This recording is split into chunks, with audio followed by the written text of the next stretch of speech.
लेकिन बड़ा निराश किया उन्होंने। नेता प्रतिपक्ष का काम है बोलना। नेता प्रतिपक्ष कभी नहीं कह सकता कि हम 100 दिनों तक मुंह बंद करके रखेंगे।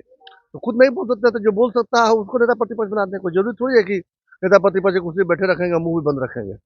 देखिए, लगभग 1 महीने के बाद तेजस्वी यादव बिहार लौटे हैं और बिहार लौटते ही उन्होंने कहा है कि 100 दिन तक हम कुछ नहीं कहेंगे।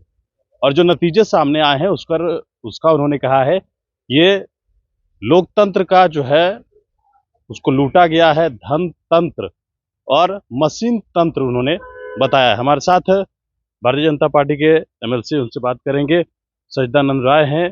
तेजस्वी यादव लंबे समय के बाद कल लौटे हैं और उन्होंने यह कहा है कि धन तंत्र और मशीन तंत्र बना दिया गया बिहार में। चलिए, बिहार को बधाई है कि अंततोगत्वा नेता प्रतिपक्ष बिहार की धरती पर आए। 40 दिनों से गायब थे, आए हैं तो बड़ी खुशी है, उसके लिए धन्यवाद।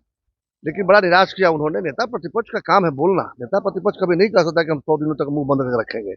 इसके लिए तो उनको नेता प्रतिपक्ष बनाया नहीं गया है। और उनको बोलने में दिक्कत है तो किसी और को बना दें। मैं समझ रहा हूँ आजकल उनका मामला चल रहा है, कोर्ट वगैरह में जेल जाने की नौबत आ रही है, इसीलिए शायद बोलती बंद हो। तो खुद नहीं बोल सकते, तो जो बोल सकता है उसको नेता प्रतिपक्ष बना दें। कोई जरूरी थोड़ी है कि नेता प्रतिपक्ष की कुर्सी बैठे रखेंगे, मुंह भी बंद रखेंगे। देखिए, लोकतंत्र में नेता प्रतिपक्ष का एक बहुत ही महत्वपूर्ण योगदान होता है। वो है सरकार को हमेशा उसके नीतियों, उसके मुद्दों के आधार पर कटघरे में खड़ा करना, प्रश्न पूछना। तो पिछले सत्र में तो गायब ही रहे। ठीक है, नया नया झटका लगा था, शायद सदमे से उबर नहीं पा रहे थे, इसलिए चले गए थे। लेकिन इतना दिन तो नहीं लगना चाहिए सदमा से उबरने में। अब तो सदमा से उबर जाना चाहिए, तो पता चलना चाहिए कि 5 साल बाद ही फिर मौका मिलने वाला है। तो वैसी स्थिति में क्या करेंगे हम? आगे बोलिए कि हम 100 दिन मुंह नहीं खोलेंगे, ठीक नहीं है।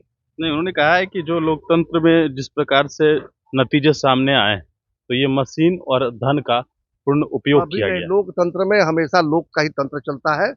जनता ही वोट करती है, और जनता के वोट को अगर लोग बोलेंगे कि वोट चोरी हो गई है, तो जनता का अपमान कर रहे हैं लोग। बिहार की जनता ने प्रचंड बहुमत दिया है एनडीए को, 202 सीटें जिताकर।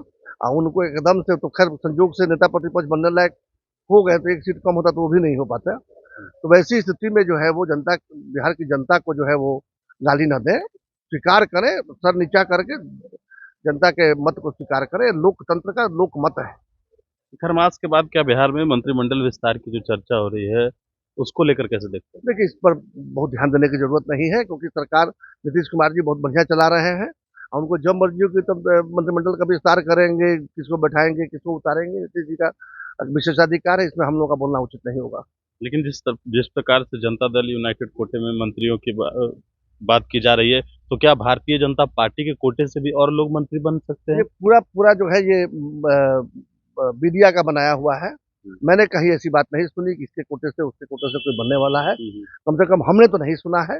लेकिन मीडिया में बातें, अटकलें चलती रहती हैं, पता नहीं इसमें कितनी सच्चाई है।